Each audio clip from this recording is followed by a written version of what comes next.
So welcome to our next session, our first session of the day in Cinema 2, Hands-on Audio Adventures Exciting Young Ears.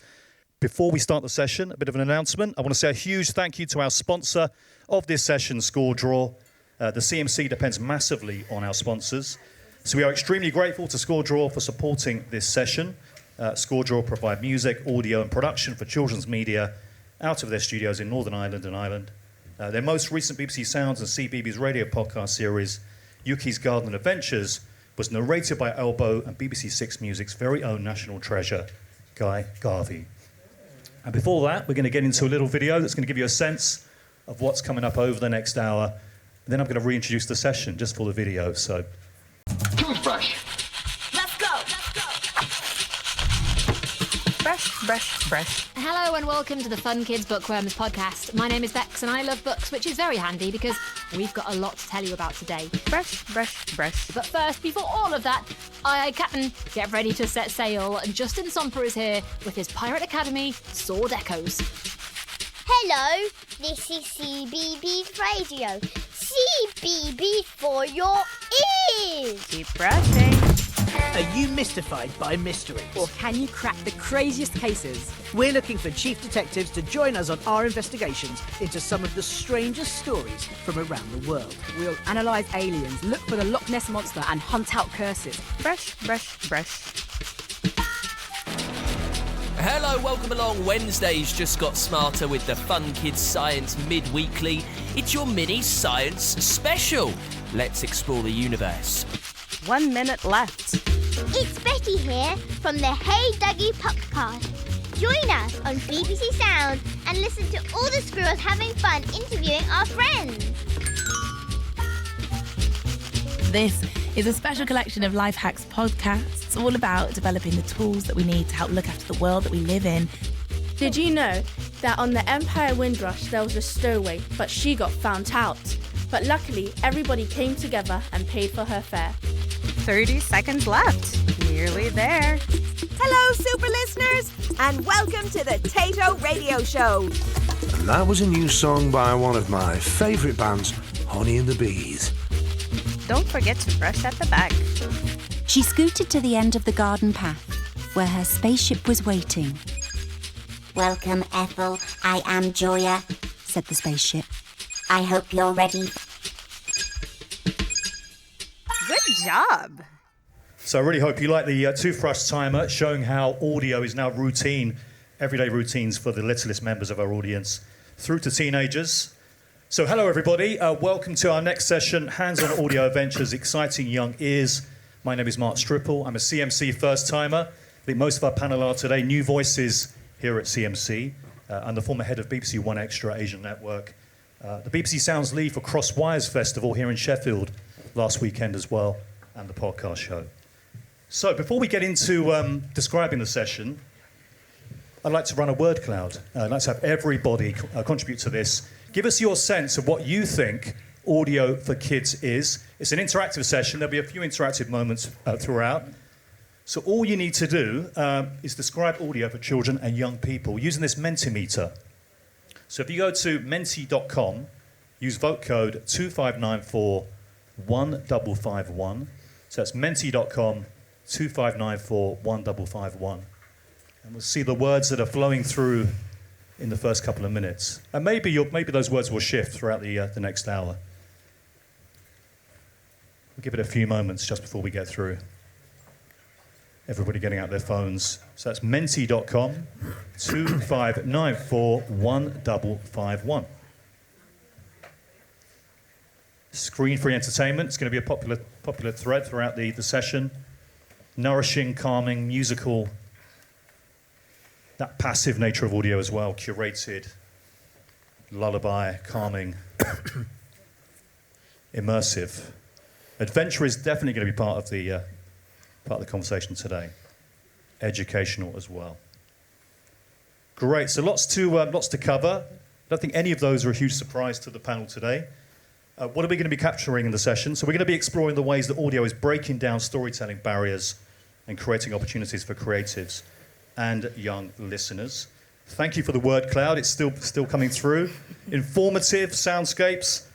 So I'm joined by our expert panel, 4 different vantage points when it comes to content for the littlest members of our audience through to young adults and teenagers. So please give it up for, from my left, Jenna Carvel, exec producer of Yoto. A warm Sheffield welcome. Across to Sheffield's own, Xanthi Palmer, producer and presenter, Radio Sheffield, and many other panels. On to Gregory Watson, managing director of Fun Kids Radio.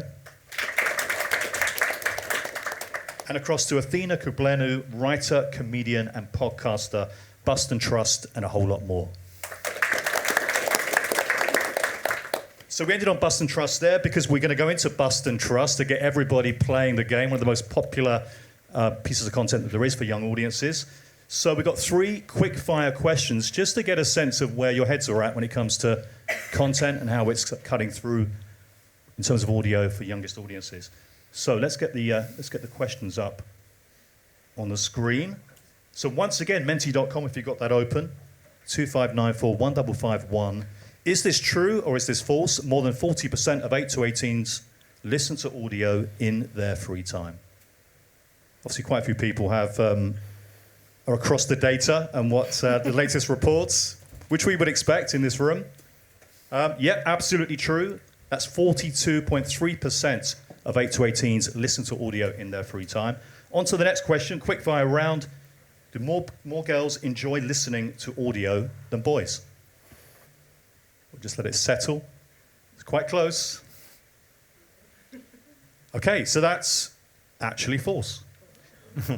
What we're surprised is 43.4% boys, 40.4% girls, and the remainder just don't enjoy listening to audio. Right? There's still work to do when it comes to young audiences. And the final one in the quickfire round, 25% of children listen to audio with their family. Okay, I mean, it looks like it's going to be seen as true, and it is true.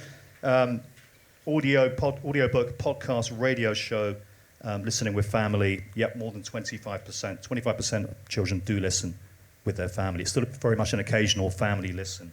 It certainly is in my family. So we should also have time for questions at the end. We'll be using the Mentimeter. We'll give it a few moments. You can get your questions through throughout the session, and I'll do a call out at the end. So let's find out a bit more about our panelists, and then we're going to have a discussion around some of the key topics, some of which will come up in the word cloud. And I'm going to kick off first of all with Yoto. We're going to see a quick snapshot of the great work that Yoto's doing in the business at the moment. Welcome, hero! Are you ready to enter a land where magic is real and you're a part of the story? Let's go and see Kangaroo, Roo and Tigger. What's a pirate's favourite instrument? A guitar!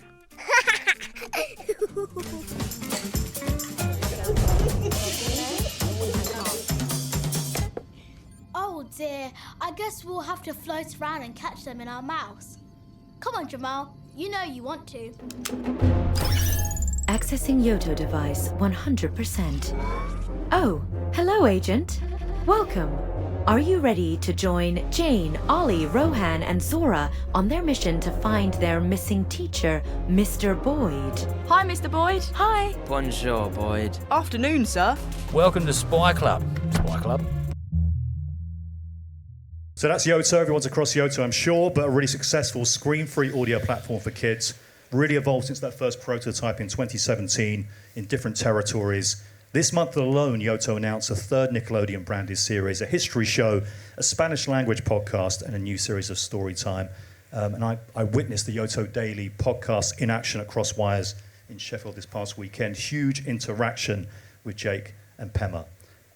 So Jenna, first time here for Yoto. Obviously, been working there for 5 years. First of all, I mean, there'll be people in this room who work in different sectors and maybe are thinking about coming across to audio, but make children's content elsewhere.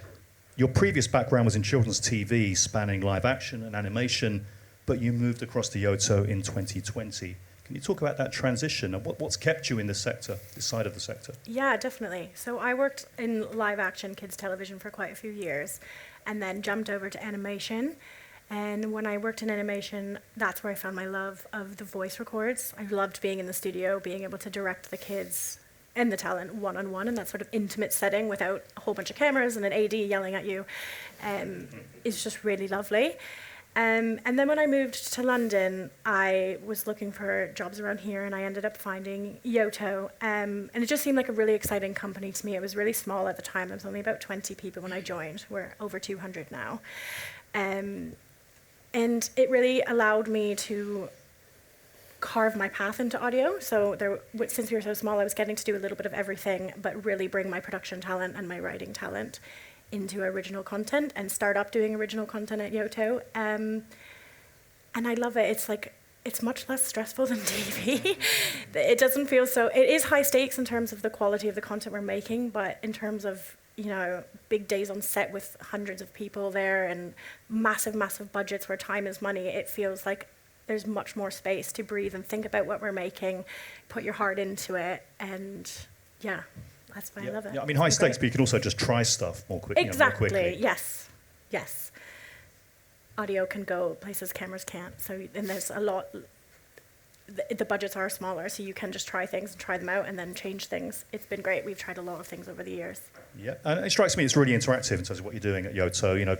Audio is often, we'll talk about this, it can be for the right occasion, lean back, linear, a passive medium. But Yoto seems incredibly interactive with those pathways and journeys and how you're connecting with the younger listeners. You've got the podcast like Yoto Daily, but you've also got things like Spy Club, Dungeons and Dragons. Can you talk about how you generate that interactivity with audiences and maybe how that's progressed, the path you've been on? Yeah, definitely. So since being at Yoto in our original IP of audio that we create, we've always tried to push the boundaries in terms of what we can do. Audio doesn't have to be a passive experience. Of course, it can be, and that's a lovely experience. Everybody likes to listen to something before bed. Somebody put lullabies up there. But I think that's what a lot of people think of first when they think of kids' audio. And we're just constantly trying to push that and make it engaging and get kids involved. So over the years, we've done bake-along cards, we've done exercise cards, and we've done tons of quiz content. And then recently, this year, we've released 2 big titles where we're pushing interactivity even further and looking at non-linear stories. So we partnered with Dungeons and Dragons and released what you would have seen up there, which is called Forge Your Quest. It's very much a choose-your-own-adventure type story.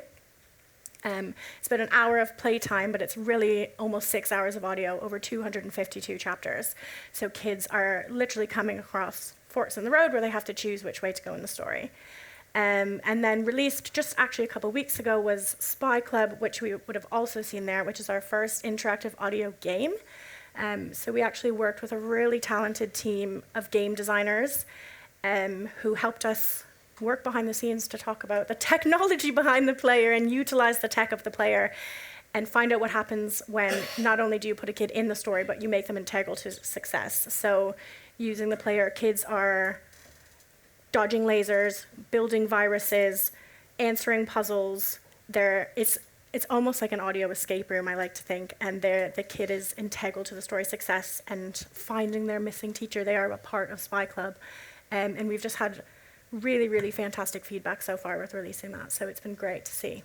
In preparation for this session, I asked a very senior person at a DSP for his thoughts on children's content, kids' content, and he talked about Yoto, actually. He talked about his young son, almost a daily routine, how that interactivity really drives habit coming into the platform. One final question, actually, about creators, the creators platform you've launched, and how independent creators can get involved and do get involved in what you're doing on the platform. Yeah, so we like to think of, lots of people think of Yoto as just the hardware, but we think of ourselves as a platform for audio. And we want to be the best place that people can find the best of kids' audio. So we've recently launched our Creators Program, which is a platform for independent creators to have the opportunity to sell their own and monetize their own content on the Yoto, so they can create their own Yoto cards. And a really good example of this is we had a creator called Morwenna Rose. She has some audiobooks called The Book of Eralan. She is dyslexic and she is a writer, but she's a storyteller where she started during lockdown recording story in audio first. So she didn't write them down, she just voice recorded them. And she grew a bit of a cult following, and she partnered with us and has listed her cards on the Yoto store, and they've sold amazingly well. I think she's actually quit her full-time job and has become a content creator with us. So we're really trying to champion the independent creators as well as the big publishers. Great. So monetization, we'll come back to Yoto with the questions later in the discussion. Now across to Gen Z content, from 8 to 12, all the way across to Gen Z, from Radio 1 to the news movement. I'd like to get a sense of what Xanthi Palmer has been working on. Hello and welcome to the very first episode of The Everyday Hustle on BBC Asia Network and BBC Sounds.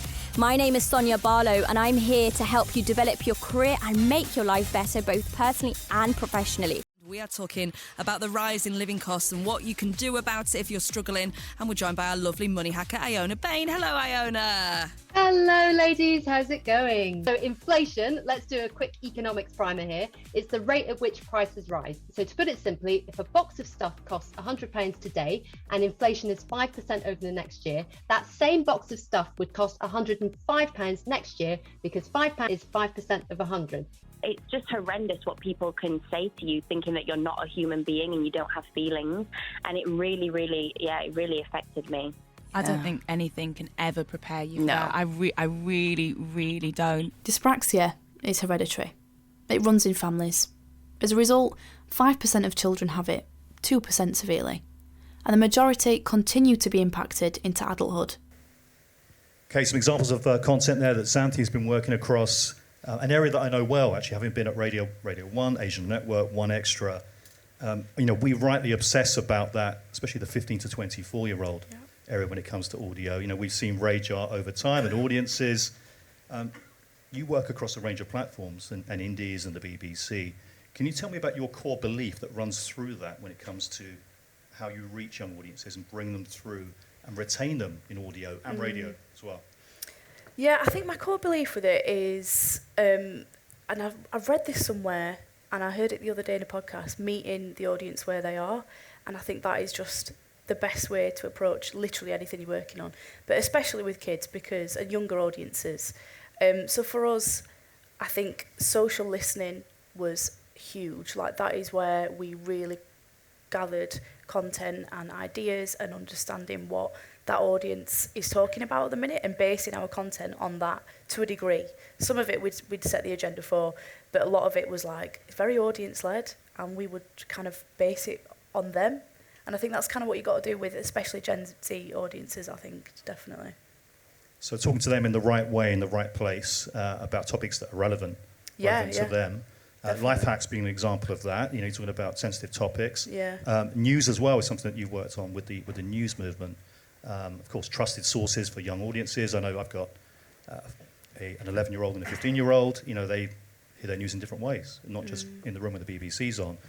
Could you tell me about your experience in that space when it comes to, especially for teens, early teens through to young adults? Well, similar to Life Hacks. So I love that show so much because it's the only show on the radio I've ever come across that addresses. It's a social action programme.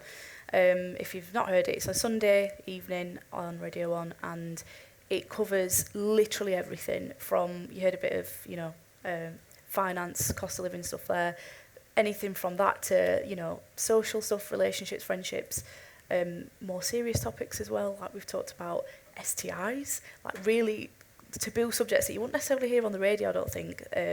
But going back to what you're saying, it's kind of approaching those subjects in a way that a young person is going to actually connect to and understand and not feel. The big thing we were always so mindful of when we were getting guests is not preaching and not saying you need to do this, you need to do that, because that tone from somebody will make a young person completely switch off. And it was always finding those right voices that would make it work. But to your point on news, it's really hard. I feel like trying to get young audiences to consume trusted news is really a challenge. We know a lot of young people gather their news, they read their news from TikTok, which just kills me. And I do it myself. I love TikTok, but it's amazing how much content you will consume and not really be aware that you don't really know where that's come from. You don't know who's reposted that and edited that video. But we've got a generation now that are growing up with that, and we are in this room old enough to think we can sieve that out and think, actually, that might not be true, or I'm going to go to the BBC or wherever you get your news from. Young people don't have that filter because they've not had that kind of like the manual experience of news. They've just kind of fast-tracked and got it through TikTok, really. So the answer is, it's really hard, I think, trying to build those habits and get young people to be more aware. And I think the only way you can really do that is pushing it as best you can. Collaborating, I think, was really important. When we collaborated with different brands that were already sort of in the habit of young people, that was fantastic. And it's getting that brand awareness out there. And I do think young people are a bit, I don't want to do them down, do you know what I mean? I think they are savvy. They do know a lot better than, they know a lot more about tech than we ever did growing up. It's still new to a lot of us, whereas they're, you know, digital natives, as we call them. And I'd like to think that they are getting that education, particularly in school and stuff like that, but it's hard, is probably the answer. Yeah. No, multiple sources of content. Yeah, I mean, I it's know hard to my get 15-year-old, my 11-year-old, or TikTok plays a really huge role in their lives. So more on that soon. We'll catch up on journalism and news. On to Fun Kids Radio, a station that I know pretty well over the years. And here's a snapshot of their recent work. Hello, it's Dan from the Story Quest podcast, where we bring your stories to life. If you've got any idea, like a tiny title, anything you want turned into a full-on adventure, make sure you send it to us at funkidslive.com. Jellybean, the miniature dachshund, had a dream. A big, daring, wildly ambitious dream. He wanted to be a gymnast.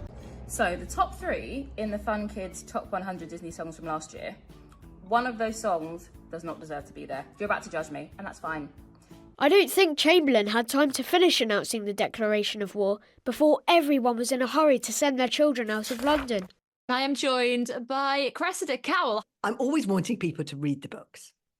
Because I'm a book writer, and that's what I love, films and telly, but I want kids to read books as well. On the Empire Windrush, there was a stowaway, but she got found out. We're going to hear from another stowaway now. This week, Max asks how lightning and thunder formed, and Jenny is intrigued about who created the English language. Hello, welcome to Activity Quest, the podcast that's packed with stuff to do.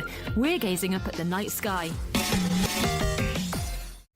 So Fun Kids, often on in my car when I get in, actually, for my 11-year-old, alongside Cool FM. So it's a jungle on one side and that juxtaposition. So target audience, 8 to 12-year-olds. Congrats on being nominated for Station of the Year for a good few years. You know, you've been established for a very long period of time, and it strikes me you've been on a real journey throughout that period. Could you tell me about how Fun Kids has evolved? For me, it's sort of moved from being a singular linear station. You know, we've got a shared radio background into something that's now multi-channel, multi-content, and operates in different pockets. Yes, I mean, when we set up Fun Kids 18 years ago, it was very much, we're radio, and my background is radio. But over time, we've you know, the digital world has changed, and we've changed with that. I always now say we don't make radio, we make audio. We just make audio for radio, for podcast, for animation, for live events. There is still a big demand for radio. I think that whole thing of not knowing what's coming out, what the presenter's going to play next, what they're going to talk about, you know, and I think kids love that. They want to have that. I don't have to think about it, just put the radio on. But they also like, I want to listen to more of this, I want to listen to more of that. So having podcasts, having animation is really important. And you know, we never established ourselves as a podcast producer. I think we're now, you know, one of the largest UK children's podcast producers. We, you know, making probably 20 podcasts a week across a lot of different topics. And I mean, for me, I think it's really interesting as well how you've taken those radio tactics in a way with spin-off stations and meeting the occasion. And also things like Fun Kids Windrush, so that's a representation. Yeah, no, a couple of years ago, we did sort of, introduce Fun Kids Junior. We had Fun Kids Animals. We have Fun Kids Sounds, which is like the sound of the washing machine. But this year though, we were lucky. We got a grant from the government, and we did Fun Kids Windrush. So do a 3-week pop-up radio station to help engage children with what is the Windrush community, what's the culture, the sound of the Caribbean. We recruited 3 young children to be the station managers, to help us select the music, the speech, create that. And on the video, there was one of them was sort of was in there. And I think that's great because we're helping children learn about radio, learn about audio, learn about how to create. So giving sort of something back in terms of their career planning. We're going to talk more about the role of young people and how we produce our content. Thinking back to yesterday with some of the early things that were said at CMC around younger audiences and how you connect and in an authentic way. I was going to ask about the role of education as well, and I was there to see Dan for Fun Kids Science Weekly at Crosswires. Tell us a little bit more about that, whether it's literacy, whether it's critical thinking, some of those areas that you've been working on. Well, the one thing I always say is I never say what we do is educational. We're not trying to teach children to get a GCSE. What we're trying to do, I always say, we call it Fun Kids Learn. We're just trying to open their ears and eyes to new things. So a lot of our content is very short form, 3 or 4 minutes. We might produce a series of 10 features. Last year we did some work with National Grid, and we were like, pylons. Why do we need pylons to transport electricity around the country? Why don't we just do... So we did the whole thing about pylons and then looked at the aesthetics of a pylon. And that is a thing, how you make them, how the sustainability, and then got kids to design their own pylons of the future. So again, it's sort of, I say, it's soft learning rather than formal learning. But what we found over time, in terms of science, we've gone big time on that one. History as well is another really big area with us. And you've mentioned Dan, and we started off doing Dan Science Weekly. We now have 2 a week. We have now Science Weekly mid-weekly, just to bring in other context, and obviously the live show, just to take Fun Kids even onto another platform. Great. So more on that soon. So multi-channel Fun Kids. On to taking a look at Bust or Trust and a snapshot of some of the children's writing that Athena's been responsible for.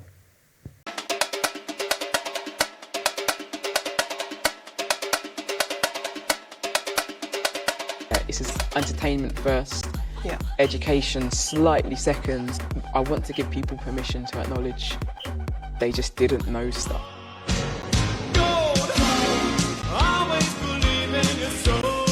Are you a myth buster like me? Or are you a myth truster like me? I had one left, so I made, ta-da! Pineapple jam! It's jam with a twist! Agent Orwell! Agent Orwell! Yes, Captain. This is where everything goes down. Stop! It ain't like other places. That's what makes it ours. Let's go, South!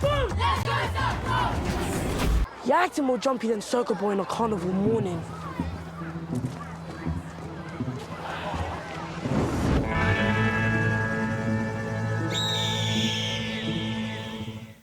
Wow, super engaging content. Athena, you've been responsible for all of those different areas and writing for a whole range of platforms, from Radio 4 all the way through to Horrible Histories and beyond.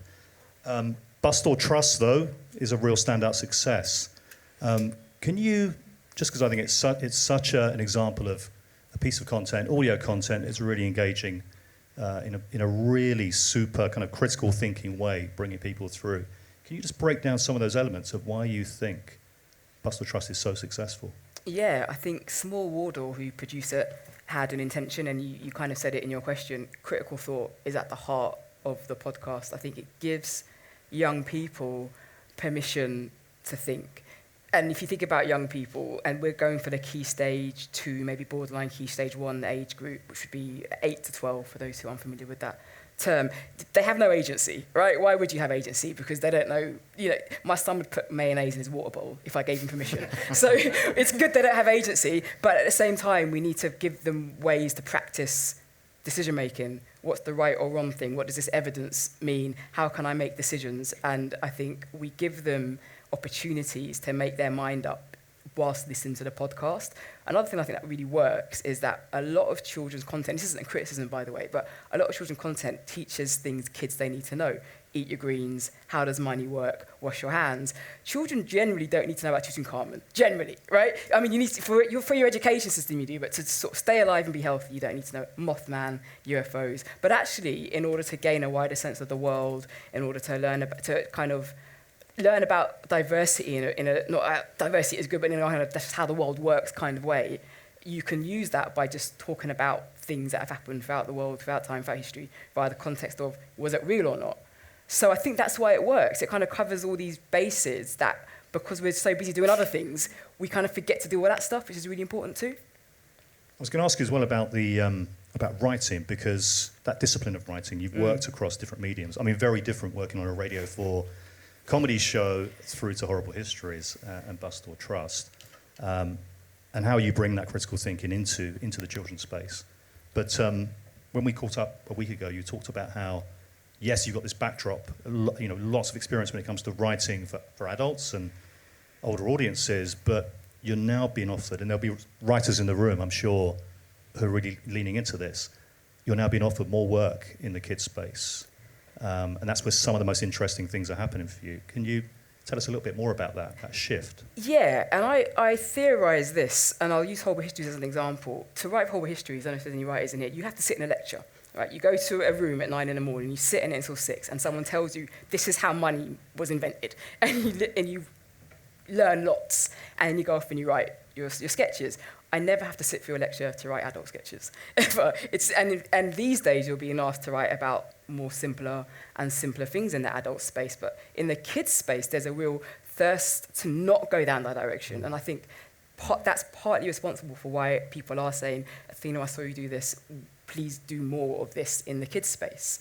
So I think that thirst for kids content to continue to be enriching, edifying, layered, but entertaining at the same time is, I would imagine, what makes a lot of writers who are comedy writers attractive to the kids writing space. I also think it's just luck. I mean, God, I'm really lucky. You're saying it's just work as well.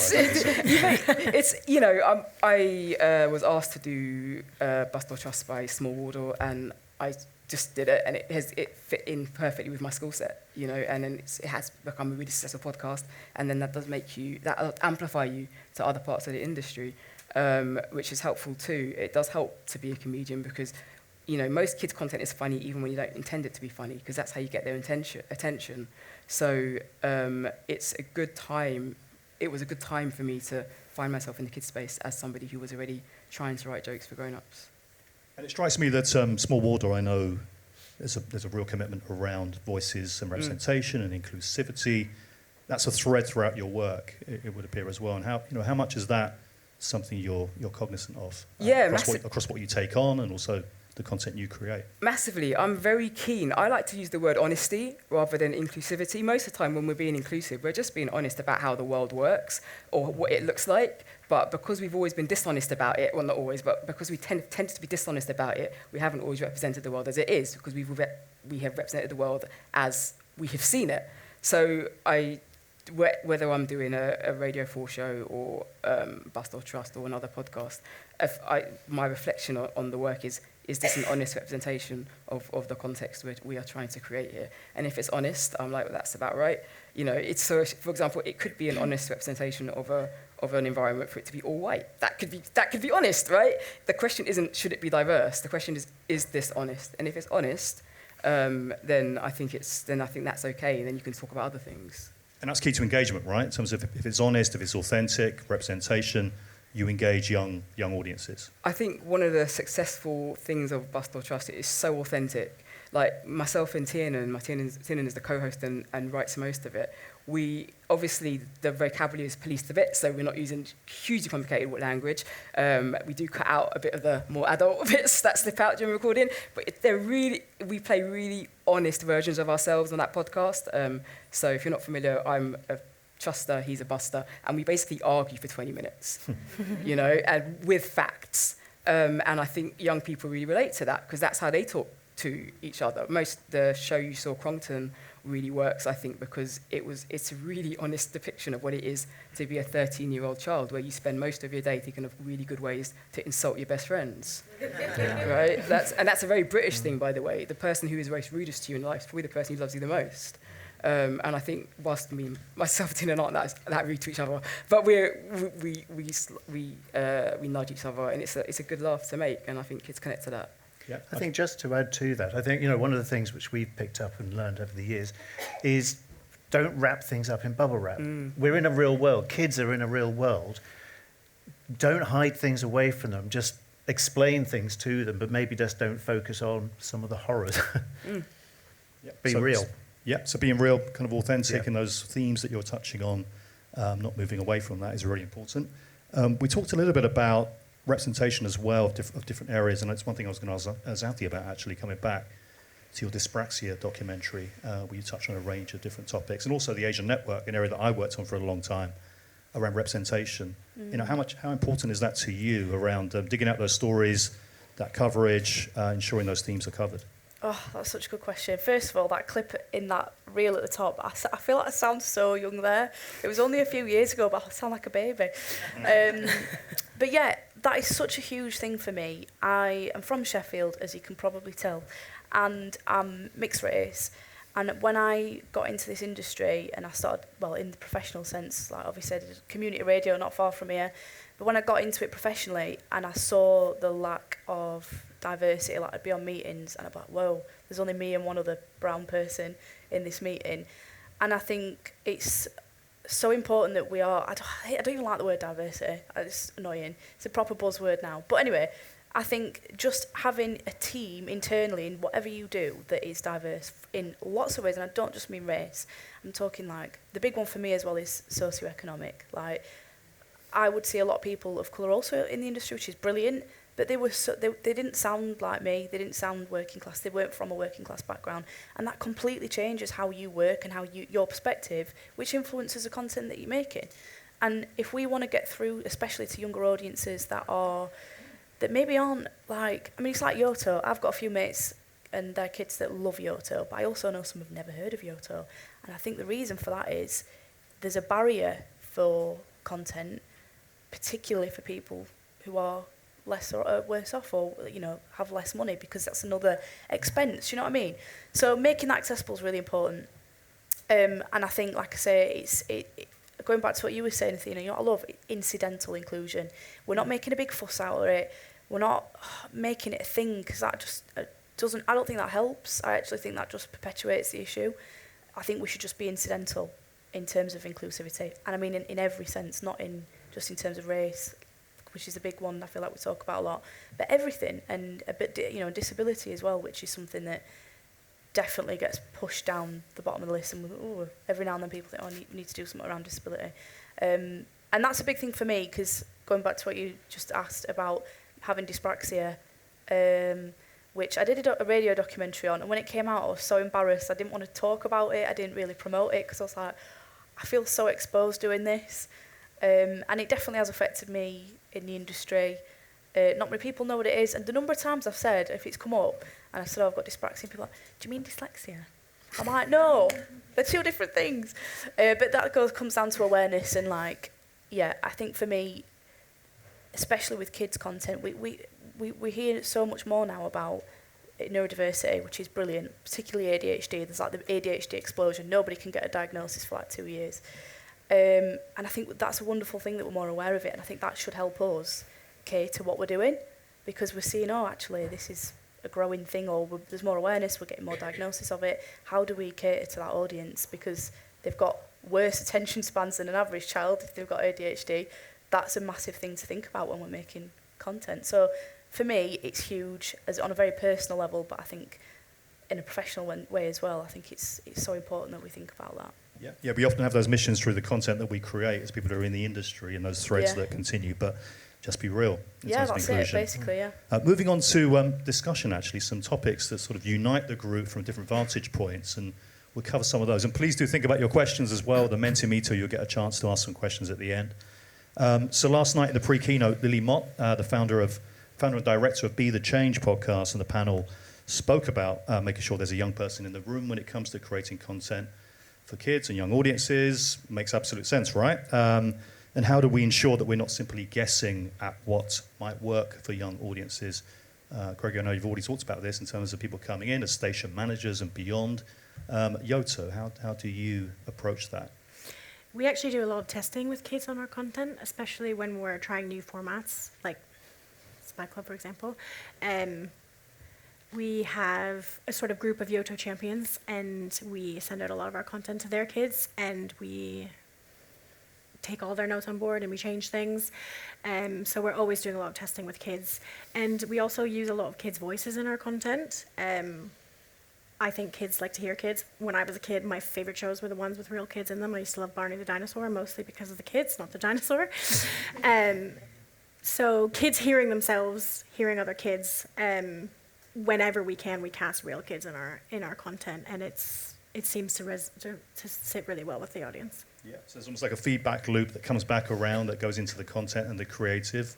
Yeah. And Xanthi, I know you spent time on the 8th floor of MBH, BBC. There's a youth council at the BBC. There's lots of ways that people do feed into the content. But in your experience of working in different areas, how do you pull that in? So when I worked full time on Radio 1 Nation Network and stuff, it was through an indie, so Audio Always, which is a production company in Manchester. So we still had access to that sort of stuff, but it was kind of removed. You were kind of expected to do that in your own team. The big thing that I found as a producer is the time that you've got to make something. It's really hard to go out and source those voices, because you're so busy. It's really, really hard to do that.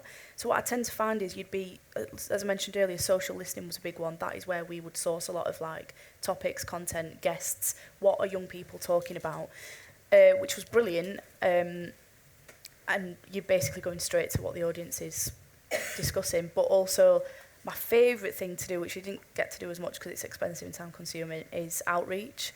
The stuff that we would get from that, and it's such a reminder, like you were saying, to actually remember to involve your audience. Like, we can't assume that we know what we're talking about, because we don't. They know.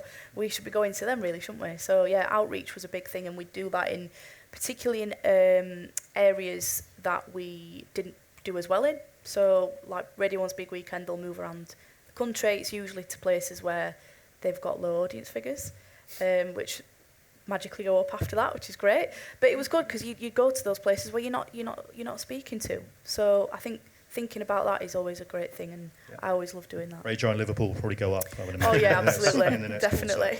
I was there to see that. How about yourself, Gregory? So you talked about station managers. Is there anything else that you do beyond research, beyond media and things like that? Quite often, again, but it's sort of, we do research in a way before doing a series, but also do a lot of research after a series. Quite often when we've got grant applications, like there was a clip from Blitz Kids on the introduction, that was funded by the Heritage Lottery Fund, so we've got to do the research going back. So again, we'll be talking to children and families through surveys, but also when we're doing live events, we'll be talking to the children and getting feedback. And which is always, as I say, you can never have too much research, but you do have to sort of sometimes siphon out some of the bits. Yeah, sometimes you just got to take a bet, an informed, calculated bet on what you think will work, but based on, if you can have those voices kind of participating and being part of it, it gives you that. But also, I think, and again with Dan and doing Story Quest, where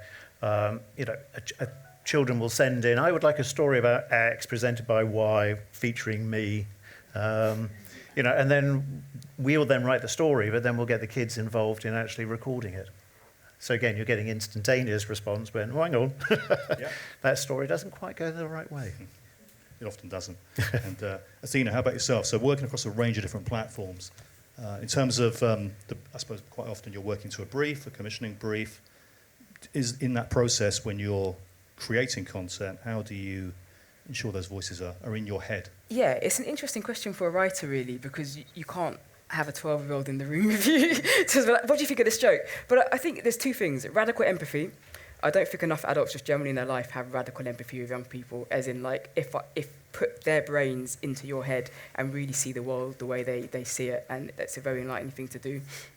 And the second thing is really to kind of think, I mean, this is going to sound really ridiculous. I look at adults and think, what's wrong with them? Okay, how do I fix that? That's a really good way to create kids content, because as adults, we forget so many things that young people remember. So, remember to be challenging, remember to leave things unanswered. What would I have liked as a young person? What didn't I get as a young person? So kind of just like trying to flip it that way. I try and always keep the audience of a young person in mind, but also conversely to not overthink it. Nothing looks worse than something, like it is for kids, but when it is too much for kids, you know the teacher that tried to be too cool. Oh, they're the ones that you think, no, you're trying too hard, mate. You've never worn Air Force Ones in your life. Take them off.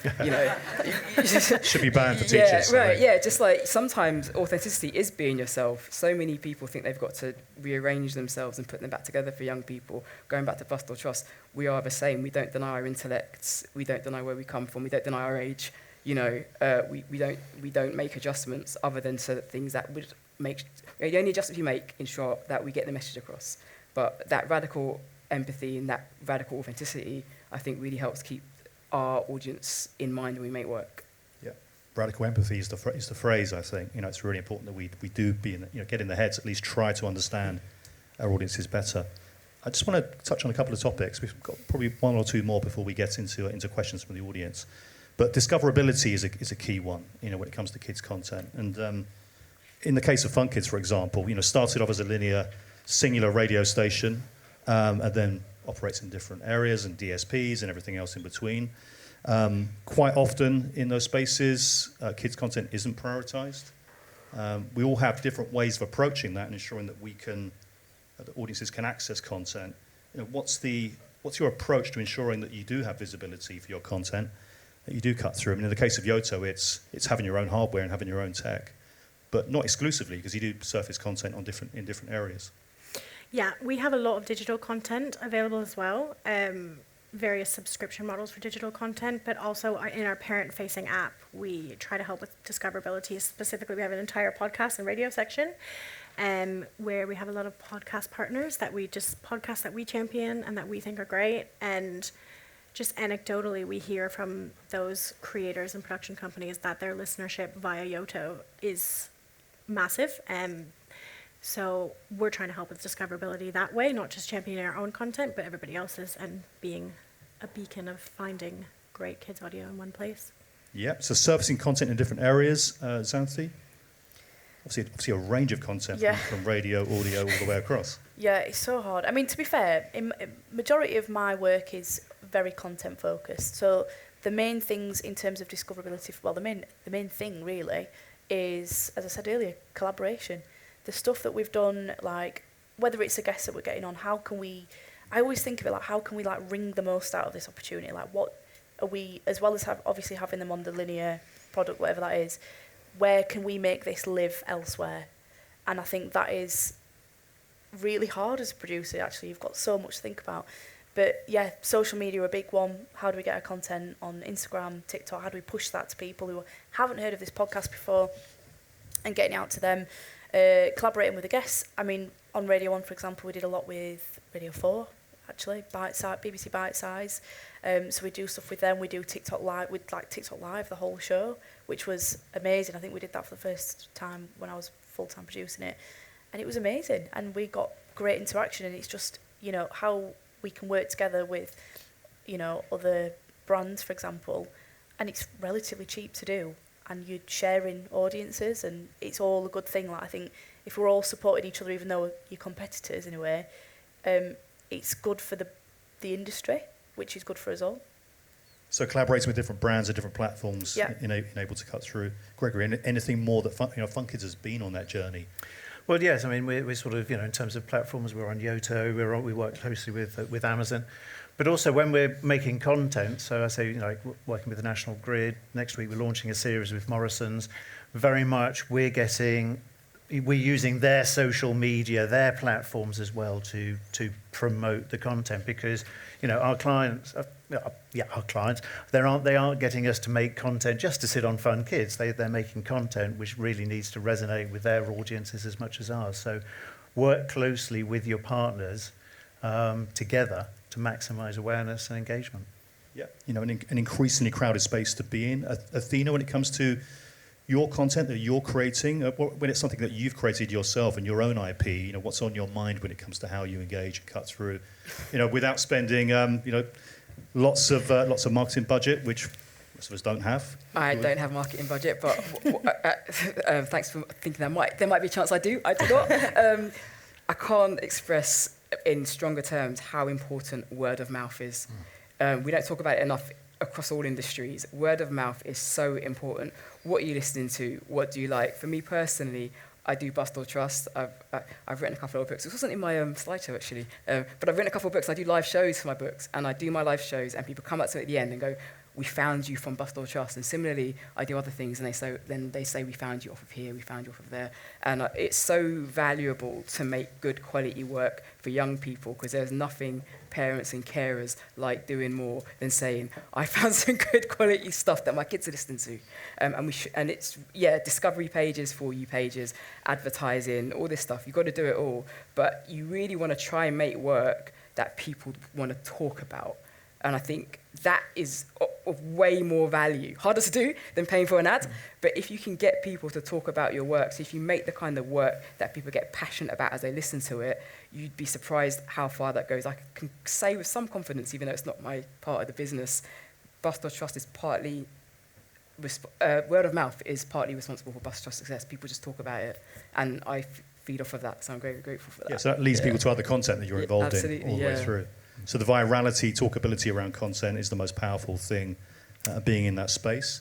We're running out of time a little bit. It goes so quickly. This had an hour, and we've got 8 minutes left. We want to leave some time for questions. We could probably start taking a few now, hopefully. I wasn't just checking my text, by the way, just now. I was looking to see if I've got any questions coming through. It'd be good to have the slide up again, if that's possible, for how you can ask your questions on the Mentimeter. And get those through. But what we might do in the meantime is we can take it old school with a roving mic. If there's anybody who would like to ask a question to our panel right now, I fear if we go into another discussion topic, we'll take up the rest of the time. And I definitely want to hear from you if you have any questions.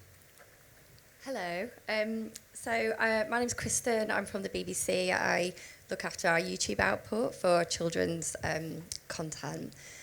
So YouTube recently, in one of their trends reports, stated that podcasts is one of their fastest growing areas for kids. And I know obviously we're talking about podcasts, talking about listening, we're talking about young ears. What's your thoughts on the trend for visualising podcasts? I know, Jenna, obviously you said about low budgets. It's kind of, sort of easier from a production point of view to kind of go anywhere you like, but when YouTubers are talking about podcasts, that brings in a visualization aspect to it. So I'd love to know your thoughts on that. I think if you want to create a podcast, obviously the visualization of it is great and an extension of that podcast. But first and foremost, I would just make it. Don't let that be a barrier to entry. You can have all the gear and no idea, but if you have a good idea, it will take you far. So I would focus on the content first, and the rest will come. Thanks very much. Any other thoughts from the panel? Yeah. Oh, just a quick one. One of the things that make Bust or Trust so great is the sound production. It's beautiful. We put the maddest sound cues in the scripts, and the producer always creates the ambience, the atmosphere, and that is what people relate to. Absolutely, that social media likes faces and talking, and that would be why YouTube like it too, because YouTube want people to watch it. And I think that's fine and fair, but there is something beautiful about audio, and we have to be custodians of that in the face of other things maybe that other big companies might want you to do. Like if we have to, we work in audio, and I very much feel enthusiastic about being custodians of what's amazing about it, because it's such a special space that actually is emboldened and enriched by the move to digital in ways other mediums haven't been, which is really unique. Television's terrified of streamers, but audio and radio loves podcasts, and we should cherish that. So visualization is still being really key. I mean, it's a hot debate in the podcast industry, as we know, but for the right title, makes sense. But the sonic, as you say, has become that soundtrack to a particular title, really important. Thank you. Any more questions? Yes, we got one here. Does listening to audiobooks cause children to read fewer printed books, or does it actually increase their interest in reading print? Wasn't there a report out recently about this? That kids are now reading more as a result of audiobooks. The National Literacy Test has done some research recently that we've followed really closely, and actually says the more listening that kids do, the more reading they are doing. So audio is really a gateway into reading, and something we're really trying to champion. Yeah. Thank you. Anyone else like to? Enthusiastic, get your kids to listen to audiobooks. Yeah. It's amazing. My kids listen to them, so I have anecdotal evidence and the research there. It's fantastic. They listen to the books and then they want to read the books. Yeah, it's fantastic. I think it's really important. I mean, I've got an 11-year-old and 15-year-old. My 15-year-old reading fewer books now, her teens. My 11-year-old is certainly there, so hopefully she stays with the habit. Any more questions in the room? No? Oh, yeah, we have. Got one over there. Hiya. Thanks for that. Who is funding kids' podcasts at the moment? Please. Who's going to take it on? Gregory, I think. Well, I was going to say that's quite a wide. It's quite a wide range. I mean, we fund some of our own ones. We fund them through commercial partners. We've just launching a series of podcasts with LNER, for example. You know, so they'll be on the trains. They'll be through our website. So a huge variety of people, I think, are looking at it, because I think a lot of companies want to start engaging with families. And I think more and more, probably less in a way, they want to spend less on traditional spot ads and would like to have more sort of that brand building. Yeah. So some brand involvement, some brand sponsors as well for this content. But yeah, I mean that's an area of investment. I think what we've been discussing today in terms of the increase in listening to audio amongst young audiences, and hopefully tackling some of those Gen Z issues that Xanthi's been dealing with around listening to audio, that stands us in good stead for this next generation. So it's like, so to interrupt, subscribers. So Bust or Trust relies on subscribers, listeners giving us a very small amount of money every month. I think that's the biggest thing. That's a big part of it. Great. So subscribers bringing that monetization as well, and an income through. We're just going to close now with a pearl of wisdom from each of our panelists, actually. I'd like to ask each panelist just to close with the one thing that you would like people to take away from this session. I'm going to start at the other end, actually, with Athena. Thanks. Sorry. So I think that, and I've kind of said it already, actually, children and young people listen to audio for the right reasons. I think, without exception, I can't think of any piece of audio made for young people that is designed to sell them something they don't want or need, genuinely. And that's not the case of everything, and I think we should think about that as we develop in this industry and about the directions we go down, because wouldn't it be cool to make well, we have it already in many ways, but it makes money and it doesn't ruin their minds. Because in the adult space, lots of people are making money and we're watching quite a lot of not great stuff at the moment. And so in many ways, I'd like the adult space to be more like the kids space. But yeah, children listen to audio for the right reasons, so it'd be lovely to keep it that way. Thanks, Athena. Gregory. I think the big one is for us is getting kids to communicate. We can get them to listen. They are listening. We need to get them to communicate. There's this whole problem of just watching devices. They're not engaging. And actually, we need to get the next generation to be more engaged and engaging. Yeah. So change those behaviours for the next generation. Xanthi. I think this probably transcends children's content, but just generally speaking, I think being curious, staying curious, we can think we know what we're doing, and we think that, we've got a great idea and this works, but it might not work forever. Things change, and constantly reassessing what you're doing and who you're talking to, and asking the audience, making sure we're keeping them involved at all times. Thank you. And a final one from Jenna. I actually have two. Don't be mad, I know we're running over. One is a bit more practical for the audience. So we have a lot of people who say they don't have the budget to make audio because they think they need these big celebrity narrators or big names behind it. In our research and experience, that's not the case. It's all about good storytelling, strong narration, yes, but we don't need big names behind it. Good music, sound design, sound effects, all of that. The content is more important than any name behind it. And then secondly, just what a privilege it is to make audio for kids. Unlike reading or watching a screen, which often happens with a family member, audio is so intimate. It's one-to-one with the listener. You're literally in their ear, and you're quite often in their bedroom, and the last thing they're listening to before they fall asleep at night. So just remembering that and how much of an honor it is, and being really careful with the content that we're putting out for them. That's a great note to end on for the session. Please give it up for the panel. And thank you to everyone for attending. A very quick announcement at the end. A huge thank you to Score Draw for sponsoring this session. And if you haven't already done so, please download the CMC app, kindly sponsored by S4C, the best way to find your way around the conference. Time for lunch. Yay. If you pre-ordered your lunch when you brought your ticket, you can get it across the road in the hubs, or there's plenty of places to grab something around the venues. The next event in here is a lunchtime session, Licensing 101 at 12:30 p.m. See you there. Thanks very much.